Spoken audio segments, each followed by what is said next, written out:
I am joined by Halifax-born actor Ewan Horrocks, who you may know from TV series such as The Last Kingdom and most recently starring in Channel 4's A Woman of Substance. Ewan, welcome to the show. Thank you for joining me. Thank you so much for having me, man. Let's go back to the start. Let's talk about acting. Where did it all start for you? When did you first decide that, acting was something you wanted to pursue? It was quite early on, actually, man. I went to a place called the Actors Workshop in Halifax when I was 11 to 16. It was like a amateur youth theatre place, and I just kind of found a love there, really. I did a play, well, it's actually a film called On the Waterfront, which we did a play version of, and it's obviously a very famous film with Marlon Brando, and I got to play Marlon Brando's character and kind of watched his film and kind of fell in love with acting, really, and was just so inspired, and that kind of made me want to do it professionally, really. So are we in that kind of school age here of, it's kind of some of the lads are going to play football and you're going to acting, and it's one of them things that goes from a hobby to a job? Is it that how it goes? Yeah, in a way. I also tried to do both. I was trying to do football and acting, which is a tough one to try and balance everything, but to be honest, even younger, actually, I think when I was like 8 or 9, like, wow. Even going on holidays with my family, we used to go camping, and my uncle would bring like a camera to record memories and stuff, and I'd take the camera, start directing all my cousins and my sister and stuff, and make little short films, and that's honestly how it all kind of started. So really young. It's weird, isn't it, how when you start doing something, all your family kind of say, I knew it from this, because people always remind me of an assembly that I did in year 3, and like, we knew from that assembly that that's what you were going to do, and it's like, well, at that age, I still thought I was going to be a footballer playing for Leeds United, so you knew before I did. Everyone else knew before you, man. It's always the case. Always the case. You've had some really cool credits. You've done some really cool gigs in recent years, especially these historical dramas. The Last Kingdom, we've seen Vikings, we've seen Anglo-Saxons, we've even done a drama about ancient Rome. What are they like? What are they like to be a part of? Amazing, man. Honestly, I feel like that's all I ever do is period drama, so I know it very well. It's just amazing to completely escape in a different world. My first job was Domino, which was an ancient Roman series, and I was 17, and me and my mum flew to Rome for 6 months, being on a big professional, film set, basically. It's just incredible. You can't describe it, really. And then The Last Kingdom as well, different time period, and you obviously do a bit of research and stuff, but to be honest, most of the work is really done for you, because you've got these beautiful sets and costumes, and the language is beautiful as well. It's all really done for you, and you kind of just fall into it, really. It's incredible. I was going to ask you about that. Like, when you're doing these historical dramas, is there a bit more prep that goes into it, or is it as soon as you're in the makeup truck and you've got your costume and you've got your sandals on, you go, I know who I am, I know what I'm doing?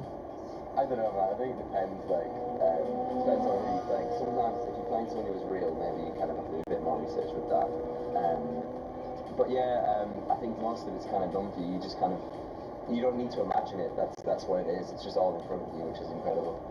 Now, your most recent role, A Woman of Substance, or the most recent role that we have seen, you play Edwin Fairley. This has gone down really well, and it's a massive cast. Like, if anyone's not seen it, tell us a little bit about the story. So A Woman of Substance, where do I start? It's a rags to riches story. It was a book in the 70s and got turned into a series in the 80s, and it did really, really well with Channel 4.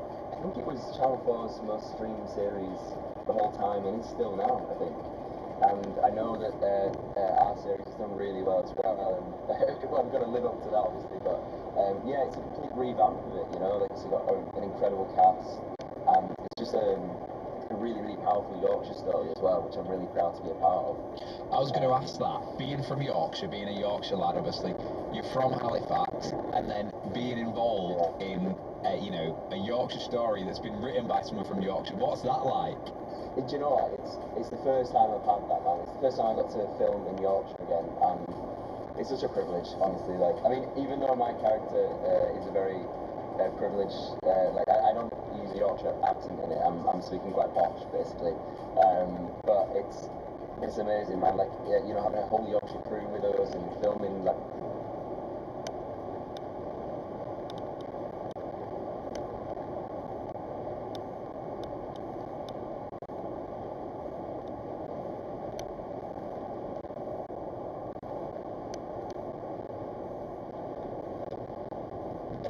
Yorkshire banter on set basically is it's nice. It's very nice.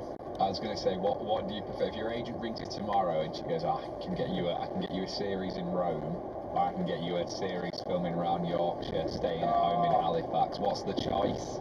You're twisting my arm, man. I'm not going to answer that one. What's it like at home now? Obviously, you know, you still live in Halifax, is that right? I actually don't anymore. No, I've moved to London. He's in the big city. Left us behind. The big city, man. The big smoke. So when you come back to Halifax, what's that feeling like? Is there a little bit of, you know, it's nice to come home? Do people recognise you? Do you see, you know, your parents' neighbours going, oh, he's doing well, he's doing well? Do you know, man, you'd be surprised. No one recognises me. No one. I don't know if it's a haircut thing. I don't know what it is. No, like, it's never happened. I think it's happened once at the pub, which I used to work at, which is literally like a minute away from my house in Halifax. That's the one time it's happened. But I think it's. And did they recognise you off the telly, or did they recognise you from used to working there? I think it's from the pub, you know. So yeah, no, not really. But I do love coming back home. I get home as much as I possibly can, and I do miss Yorkshire quite a lot. You know, it's my roots and it's what I know, and yeah, I do miss it. Ewan Horrocks, my big guest this Saturday. I'll have more from my chat with him very shortly. But now it's time for another Eurovision winner. This is 2009. The winner for Norway. Not Norwich, not Norfolk, but Norway. It's Fairy Tale. Years ago, when I was younger, I kinda liked a girl I knew. She was mine, and we were sweethearts. That was then, but then it's true. I'm in love with a fairy tale, even though it hurts. 'Cause I don't care if I lose my mind. I'm already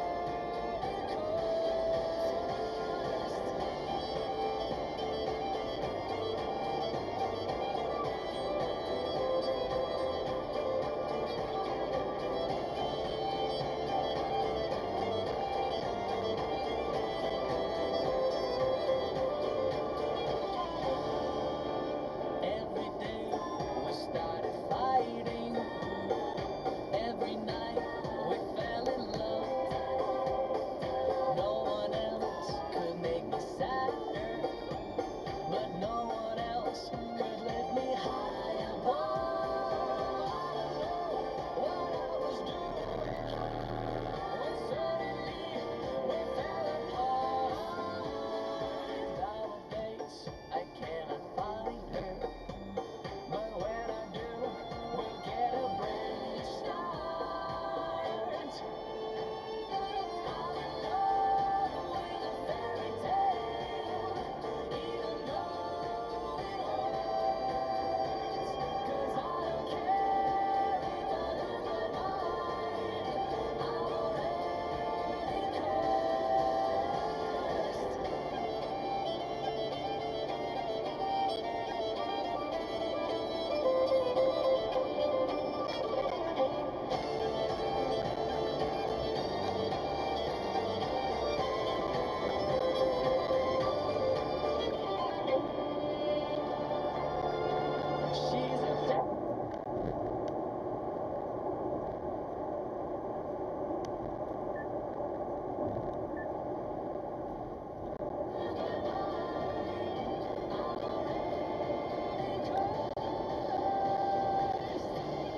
Alexander Rybak, the 2009 winner from Norway for Eurovision. It's Coulson with you on your Saturday. It is 11:30. Don't go to bed just yet. We can talk about that. We can talk about some...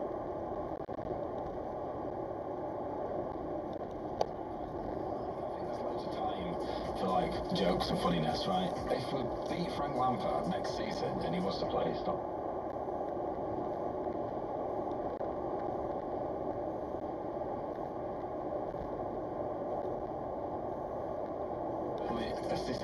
Interim manager, I do not have any beef with it. Don't go to bed just yet. A Leeds United podcast from the BBC. The latest episode is available now, so download and subscribe on the BBC Sounds app or wherever you get your podcasts. BBC Radio Leeds. It's Coulson with you, and my Saturday big guest this week is actor Ewan Horrocks. We got anything exciting in the pipeline, something that might be filmed in the can that you can tease to us? I can't say anything at the moment.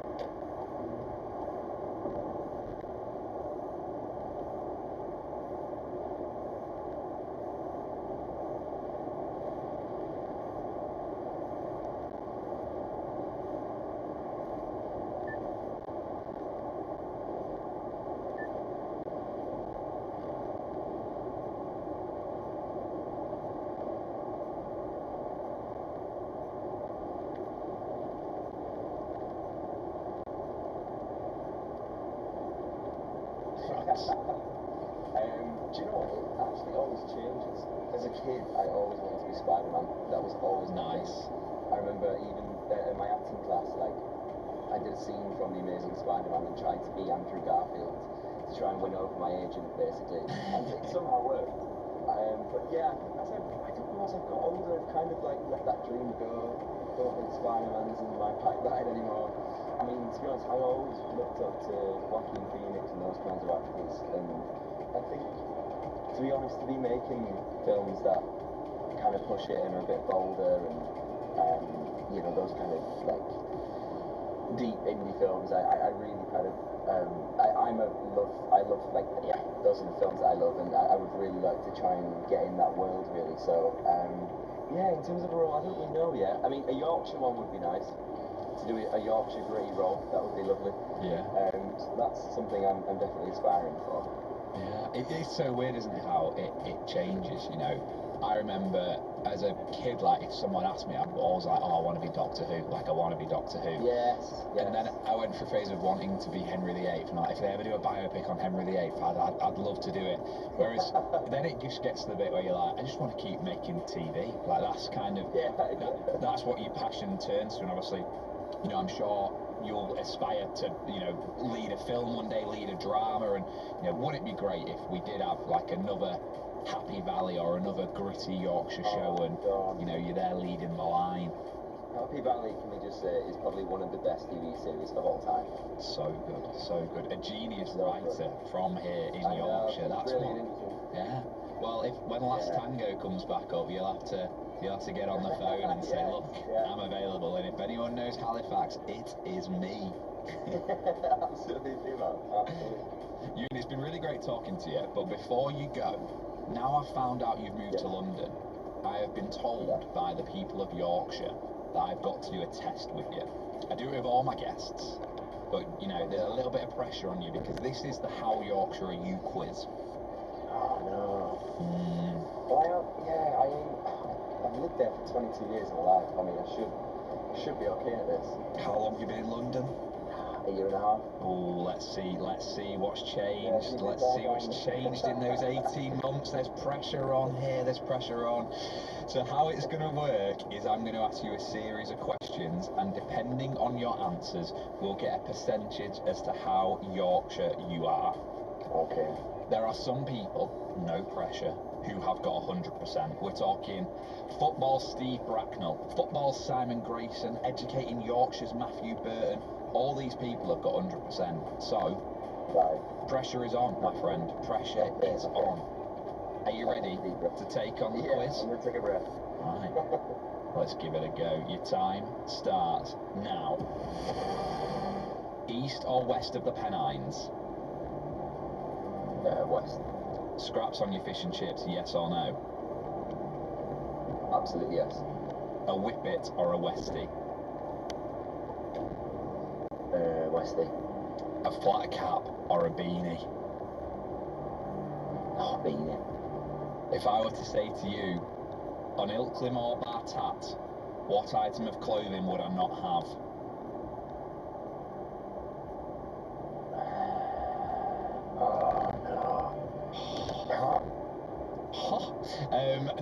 I'm not helping.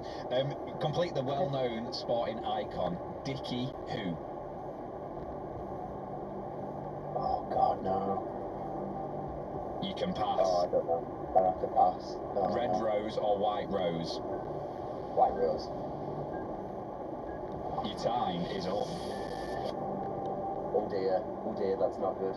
Well, you say that. How do you think you did?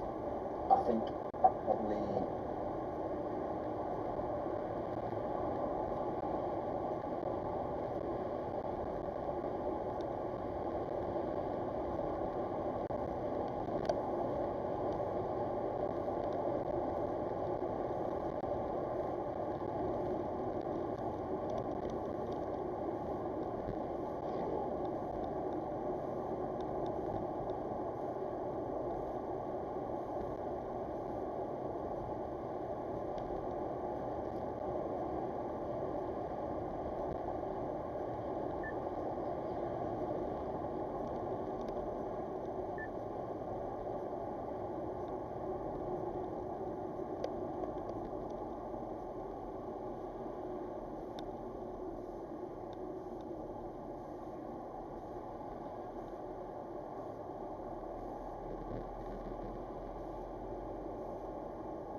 Just walk away. It's taking me apart that you leave.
Stone turnaround from Aswad on BBC Radio Manchester. Do you know, it's funny because when you're doing an outside broadcast, generally you become a creature of habit and you stand in the same spots for like hours on end. And I've been stood with my back to Wembley and we've just played Don't Turn Around, and ironically I did turn around, and you just forget, don't you, what an incredible sight Wembley's. If you've never been before, you'll of course seen it on TV, and the giant arch which goes over the top of Wembley, it's multicoloured at night, they usually light it up. It's just a really impressive structure. And then the actual face of Wembley, filled with massive big screens. Currently they are rolling through the Chelsea squad. I'm sure City will appear in a couple of moments' time. Then you've got this giant staircase which leads up to all the statues and all of the different sort of artefacts from over the years here at Wembley. And then of course you've got the fans who are just milling around at the bottom. There is a City fan park which is in front of me. You've got the Chelsea fan park on the other side, and then blended in with that you've got the Wembley residents who are just going about their everyday business. Starting to get a little bit busier at Wembley, still a little bit chilly actually. It's unusual for an FA Cup final day, isn't it? Usually the sunshine comes out, rain is in the forecast. The game kicks off at 3 today and we'll have full match commentary on BBC Radio Manchester. Right, should we do today's first 5 words? Here were your 5 words. Don't wish it away. Don't. With the clue that it was something to do with today. Dave in Kidsgrove, Leslie in Oldham, Tom in Oldham, Moira in Stockport, Harvey in Cleveland, Gaynor in Bolton, Sylvia in Spain, Steve and Maggie in Nova Scotia, Andrew in St Anne's, Peter in Wigan, Phil in Ashton, Gaynor in Sale, Sue in Lostock, Graham amongst those to get the right answer. And this was the song we were looking for. Don't wish it away. Don't.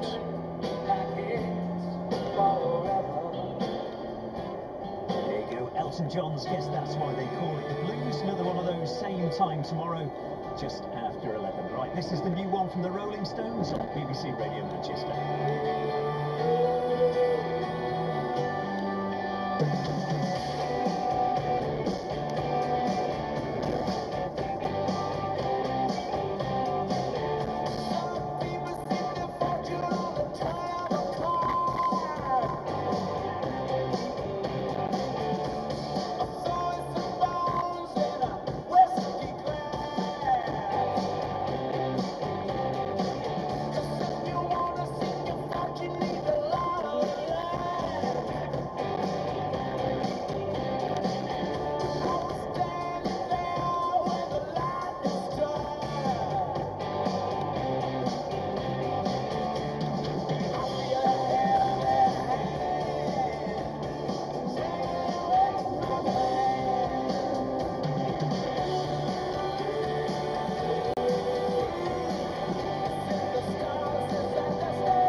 Manchester. Do you know, Jason, who's in the studio today, just about to give us the travel news, just said to me, "Oh, where's that helicopter?" And I was like, "Which helicopter?" He says, "That helicopter."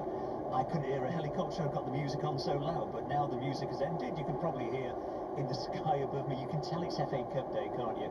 There is probably a camera crew which is hovering around Wembley at the moment, taking some incredible shots. Don't forget, we've got that game live today on BBC Radio Manchester. From 3, we'll be joining our commentary team, Bill and Mark, who are inside Wembley on the way between now and 1 o'clock. We'll also be talking to some more of the City fans. I did try my best to make sure that today's guest was going to be a Manchester City fan. Unfortunately, just the way things have turned out, we've got a Manchester United fan. Max Beasley is a big red. I'm sure he wishes City well today, though. We're going to be hearing more from him in just a couple of moments' time. After the latest on the road, here's Jason. And it's all looking pretty good on the roads around the Greater Manchester area at the moment. Just a reminder on the trams, you've got buses between Victoria and Rochdale Town Centre. That's due to that engineering work. And Gerrard Street westbound in Ashton closed for those roadworks from Wigan Road to the King's Arms traffic lights. And the update just after the news at 12. Total Sport. Manchester City have already made history in the FA Cup. Shot from Getsket! Home! Elbow! That from Nico Gonzalez! This weekend, the Blues will become the first club to ever play in 4 successive finals. We did it again. We are in the final again. They take on Chelsea, and we've got everything covered live from Wembley. Doku feeds O'Reilly across the face of goal. Drops for Haaland! You'll hear all the build-up and the whole game live on BBC Radio Manchester and BBC Sounds. Join us for Total Sport this afternoon from 1. BBC Radio Manchester.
By the way, tomorrow morning we talk to Harrison and Katie, the Greater Manchester couple who are taking part in this year's race across the world. We're going to be at a steam festival across Greater Manchester, and also tomorrow the Archers are heading to Manchester. Good luck. I've never heard an episode, maybe on the train on the way home. I will binge listen 70 years of the Archers. That could be interesting.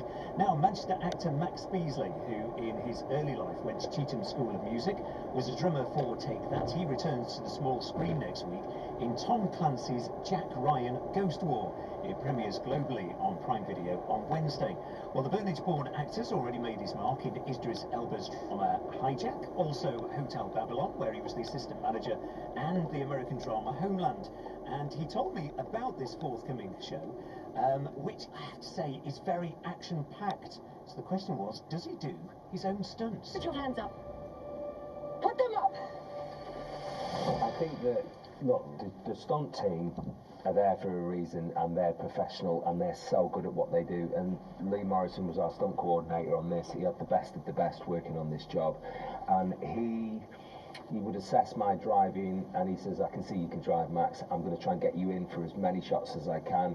But we've got one of the best drivers in the world as well for some of the other bits, and if the day, if you know, we're struggling to get the day, we have to just go with that on a long lens or whatever, or we'll try and get you in. And I was always, I'd read the situation carefully. I'd see how much pressure he'd be on the day, because he's working with 1,500 people around Parliament, you know, and I'd watch Lee, and then I'd see if he was cool, and then I'd go, are you going to get me in? And he'd go, I'm definitely getting you in before the end of the day. And then that's how we'd do it, you know. And for the fight stuff, for the weapons training, that is what it is, you know. You try and I did my own preparation with weapons out here in California before I flew out to Dubai. The fight stuff, there's not so much of it in it. It's just you're wearing a lot of heavy gear, and I keep fit, and a friend was saying to me the other day, you're very fit for your age, and because I used to box with a lad called Clay O'Shea in London, great boxing trainer, and then a kid called Tony Jeffries out here in LA who was the best, just to keep the fitness up. And my mate said to me, is that for the job? Do you have to keep fit for the job? And I said, if I'm truthful, not really. I think it is a bit of ego. It's a bit of wanting to when they're older, but it is a good position to be in, you know. It is an advantage when these sort of jobs come in and they go, by the way, you're gonna be jumping out of helicopters and pulling people downstairs with 60 pounds worth of gear on your back. Are you in good nick? Or it is good to be in good shape, I think. Jack Ryan, I'm sure you're about to tell me that you're a civilian. Because I am. What do you know about Starlink? Do you mean an unsanctioned black ops team? Specifically designed for psychological warfare, assassinations?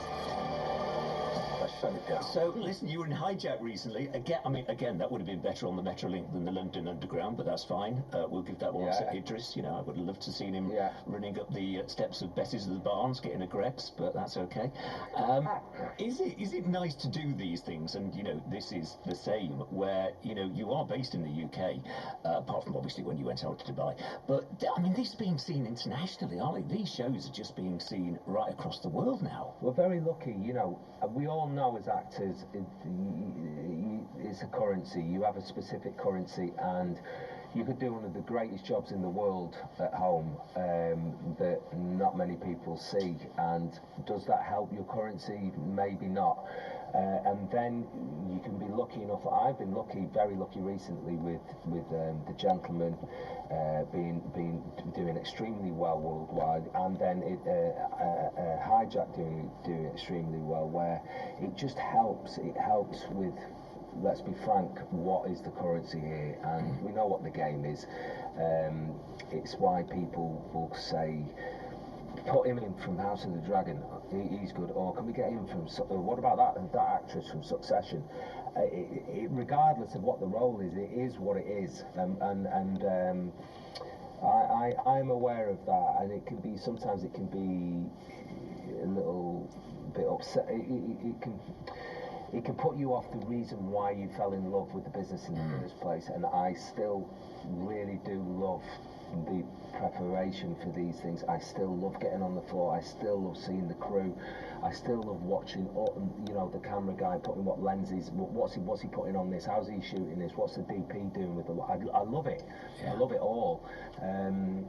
So in short, yeah, I've been fortunate in the last few years that I've been involved in shows that have been visual and people have seen, and this particular picture and this movie, Jack Ryan, obviously, as we know, it's got an absolutely massive worldwide following. The TV series did extremely well, so hopefully this will be another show that goes down very well. I'm sure it will. Not bad for a lad from Burnage, or I'm sure they call it in the States Bernage. Well, Bernard and leaving you. Yes. Max, great to talk to you. Thank you for joining us today. Thanks for your time, Phil. You're intelligent. You're dangerous. And they'll do exactly what we trained them to do. The storm is coming. You ready? That's gonna cause an incident. It's very dramatic. If you want to see Max Beasley in Tom Clancy's Jack Ryan Ghost War, it premieres globally on Prime Video on Wednesday. Live today from Wembley, this is Phil with you between now and 1 o'clock, and these are the Eagles with Lion Eyes. City girls just seem to find out early how to open doors with just a smile. Oh, get your man, and she won't have to worry. She'll dress up all in lace, go in style.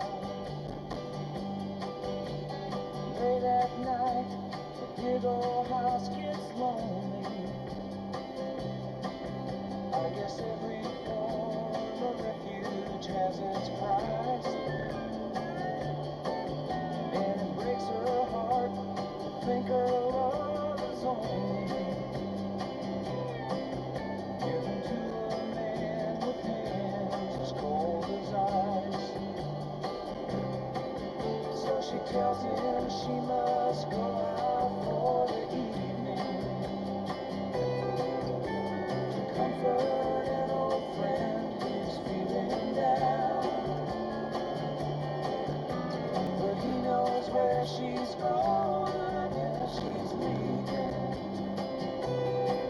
She's headed for the cheating side of town.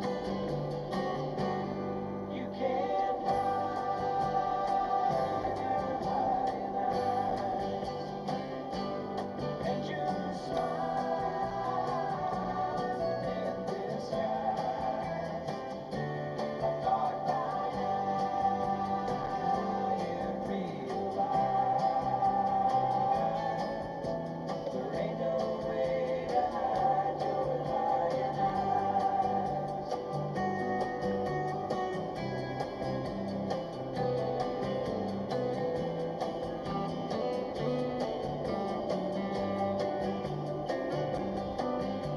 She gets up and pours herself a strong one and stares at the stars up in the sky. Another night, it's gonna be a long one. She draws a shade and hangs her head to cry. My, oh my, you sure know how to arrange things. You set it up so well, so carefully. Ain't it funny how your new life didn't change things? You're still the same old girl you used to be. You can't hide your lying eyes, and your smile is a thin disguise. I thought by now you'd realize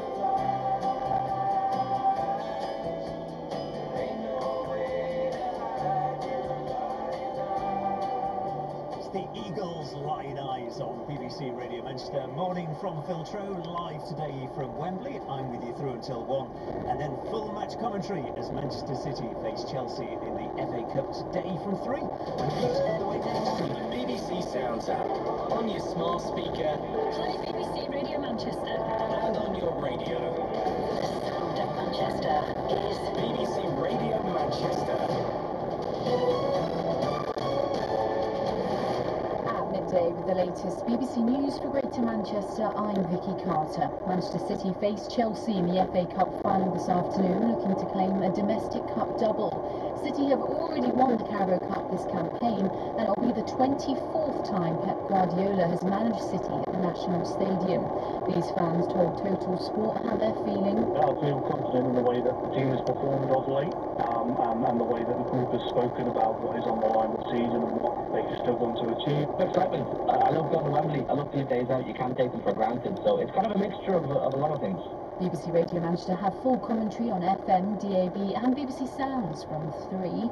And if you are heading to London today for the FA Cup final, as tens of thousands of fans are expected to be, police have estimated around 80,000 protesters will take part in 2 large demonstrations across London. One march has been organised by the far-right activist Tommy Robinson, while another involves a pro-Palestinian group. Labour MPs have less than 48 hours remaining to put themselves forward for selection in the forthcoming Makerfield by-election.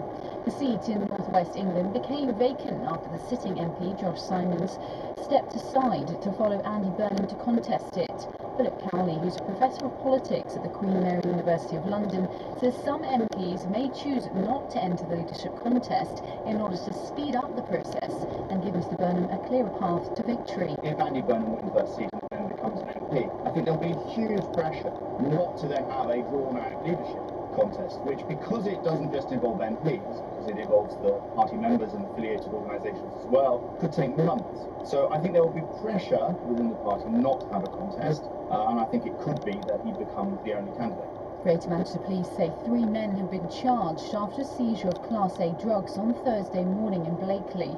Inquiries led officers to an address where police say they've discovered several kilos of white powder believed to be cocaine. A 31, 37 and a 40-year-old man remain in custody ahead of appearing in court today, facing possession and supply charges with the Class A drug. Participants from every series of BBC's Race Across the World will run in memory of former Manchester contestant Sam Gardner. The 24-year-old died after his car left the A34 near Manchester and rolled before landing on its side in May last year. Former and current contestants will take part in the Great Manchester Run at the end of the month, raising funds for charity. You can read more on this story online. Just search for BBC News/Manchester. And a boxer from New York who famously fought Ricky Hatton nearly 20 years ago is donating money from his latest fight in Manchester to the Hatton Foundation. Paulie Malignaggi became friends with the hitman after their bout in Las Vegas in 2008, and he's been training at Ricky's gym in Hyde ahead of a fight at the AO Arena tonight. He says he has fond memories of Hatton, who died last year. Bittersweet, you know. A lot of conversations about Ricky, a lot of good, fun, positive conversations about Ricky, you know, funny memories, good memories. Ricky was not only a funny guy and a guy who made me laugh, he was a genuine person. He wanted everybody around him to be happy all the time, and I think that's why people loved him. Total Sport.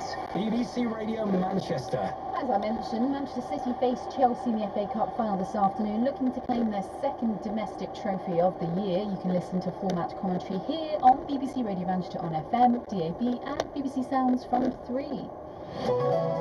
The weather today, cloudy with light rain arriving in the late afternoon, maximum temperatures of 13 degrees Celsius. For an update anytime, ask your smart speaker to play BBC News for Manchester. On the roads, there is a breakdown on the M56. That's going west from the M60 junction 4 to junction 2, the Sharston turnoff. There is 1 lane closed there, so it is slow as a result. And there are the usual delays on the M61 going south at junction 1 for the Swinton interchange. Travel time is roughly about 10 minutes there. And just looking at public transport, buses run instead of trams between Victoria and Watchdale Town Centre because of engineering works. More travel at 1:15. The sound of Manchester.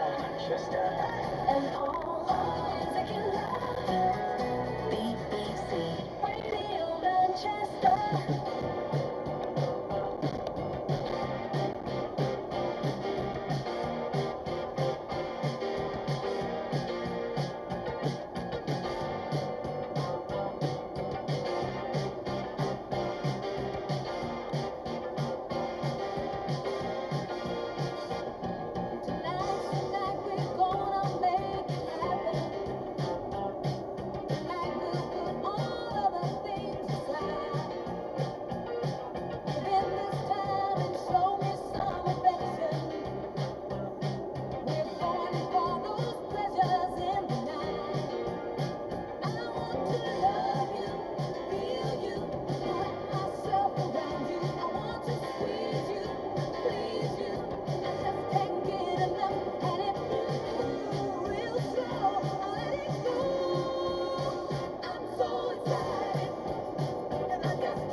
Sisters, I'm so excited. BBC Radio Manchester, just gone midday, afternoon from Filtro, with you today live till 1. Don't forget full match commentary live today from Wembley as Manchester City take on Chelsea from 3. I have just seen the abomination which is a half and half scarf. I cannot believe that anybody is buying a half and half scarf today. What's all that about? Unless they've got a very small neck and maybe they're just going to chop it in two and throw one of the halves away, who knows. But anyway, somebody who's definitely not half and half, in fact he is full on.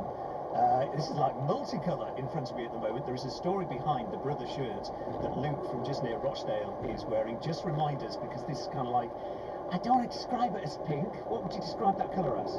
Well, it's maroon and white. Maroon and white, okay, I'll give you maroon and white. It is the Manchester City shirt from when? Well, the early 90s, and this shirt was quite well understood. A stunning goal away to Chelsea. Probably one of the best goals I've ever seen. Just get, if any Chelsea fans see this, I'll rub it in the faces today. I like that. Do you think you'll be the only one? It's a little bit niche, so it keeps me out of trouble, I think. Well, I think it's fair to say if you go missing today, you will be spotted. I mentioned you from near Rochdale. Of course, Rochdale's success here last weekend. You were here for that? Yeah, it was a fantastic game. I guess everything is always in the last minute with Rochdale at the moment, but and then they're back in the league. So yeah, amazing. I can't imagine that. I don't think I've ever seen a game with so many twists and turns, and just the the nature of the equaliser and then the penalty shootout.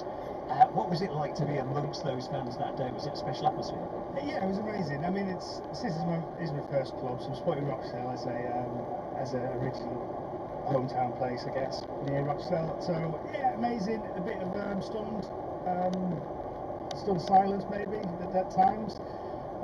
But yeah, great. I mean, the last time I was here in Rochdale, we played Tottenham in the Cup a few years ago, and Tottenham were out of the stadium. Again, good atmosphere, but you're going to lose those games. This one was something where it was like, we've got a good chance to see how we go, and then it just ended perfectly. Because of course, far fewer fans in there last weekend, but I can imagine the noise probably was almost equivalent, wasn't it? Oh, you'd have been able to hear it in spot. Yeah, definitely. It was amazing. Today then, you've come down, high expectations, obviously the disappointments of last season put behind you, against a very different opponents in Chelsea this year. Yeah, great game last year. Not a great performance, a great atmosphere. Good to see a team win it for the first time, but this one's different. We don't want Chelsea to do this. They're big boys like ourselves now, and we've got the momentum, as always at this time of the year. We've got momentum running. Good game today, get us going for the rest of the week till next Sunday and see where we are. If we're thereabouts with Arsenal, we are. If not, domestic cup double is just magnificent. Just think back to 81 when we lost to Tottenham, doing a cup double, and just never thought we'd do something like that, and doing it and again and again and again. It's just phenomenal. So have an amazing day. All the best to Chelsea, but we know we've got it. Do you know, I was saying this morning, I've never known Wembley so quiet at this stage of an FA Cup. But I suppose it's almost like City fans, they've got their haunts, they know which pubs to go to. They probably think, well, we've seen Wembley, it'll be fine, we'll rock up at 2 o'clock. Yeah, well, exactly. You come. I mean, this is our third time this year, so you know where you're going, and how many times in 10 years, 30. So it feels like second home at Etihad South, and it really is now. However, it's still a bit early, so it's time to get a pint and a pie somewhere, and so I think everyone's just doing that. Enjoy. Luke, thank you. What's your good lady called? Kate. Hello, Kate. Thank you, Kate. Kate didn't want to speak, understandably. But thank you for being here. Luke, all the very best. Good luck to City and a 3-0 prediction? Yeah, 3-0. We'll take that. Thank you. Thank you, guys. BBC Radio Manchester, of course, Eurovision night. As I watch Emily, our engineer, stuffing her face with a waffle on a stick. This is making your mind up. You gotta speed it up, and then you gotta slow it down. Cause if you believe that a love can hit the top, you gotta play it around. Until you will find that there comes a time for making your mind up. You gotta turn it on, and then you gotta put it out. You gotta be sure that it's something everybody's gonna talk about before you decide that the time's right.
talking to Rainer from Germany right now. It was nail biting, wasn't it? But we were lucky because everyone voted for us. Every country, even if it was a couple of points, back in the day, you know, when they vote for us. So it was an amazing time.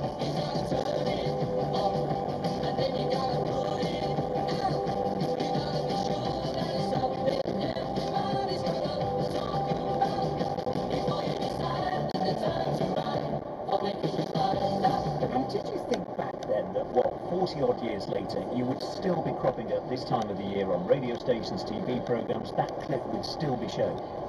Well, no, not then. We had no idea. And, you know, normally, if you have a bit of a hit, even in any way, you end up sort of disappearing after sort of maybe a couple of singles. But we had, you know, like quite a massive career off the back of it, and toured all over the world and sold millions of records. So really, that silly song launched us. That's why I'm still working today at my tender age. I love the fact you describe it as a silly song, because at the time, so of course this was, I suppose, a very different generation. Was it the silly songs that were winning Eurovision? Has it become a little bit more, I don't know, has it become too credible these days that people try and almost write the perfect song, where actually I thought that embodied what Eurovision was all about? I think it embodied what it was all about then, but yeah, you know, now it's all about being cool and credible and being clever and the bigger show and the bigger sort of effects, and all the countries try and sort of outdo each other. But it is a competition, that's what it's all about. And you know, I don't think we ever took it as seriously as some countries do, which is possibly why we haven't done so well in terms of weighing up what we need to put in. Aboard far too much, but it's a different Europe and it's a massive competition, so the competition is far harder and wider. And I think we can blame Terry Wogan for that, can't we? The fact that we didn't take it that seriously, because his brilliant commentaries, which, you know, used to make the nights, didn't they? You know, that Absolutely. was the reason I think so many people tuned into Eurovision, and probably why we thought, you know, it was a little bit tongue-in-cheek. No, totally. Yeah, I mean, absolutely. It was very it was just a bit of fun, absolutely. Yeah, quite. And you know, that's what still is, isn't it? I mean, I saw a little bit of the semi-finals last night. It was so bonkers, but so joyous in a thoroughly miserable world, actually. Just to see that little bit of camp, that little bit of, you know, colour, it just makes you smile, doesn't it? And I think that's what the Eurovision Song Contest does. It brings us together, finally. Absolutely. It's important that we all come together. You know, I know it gets political and all that, but it's about enjoying music, having a bit of fun, because, you know, let's face it, we need it. It's a rare moment these days where that amount of people can come together and compete. So long live Eurovision. It certainly helped my brand, that's for sure.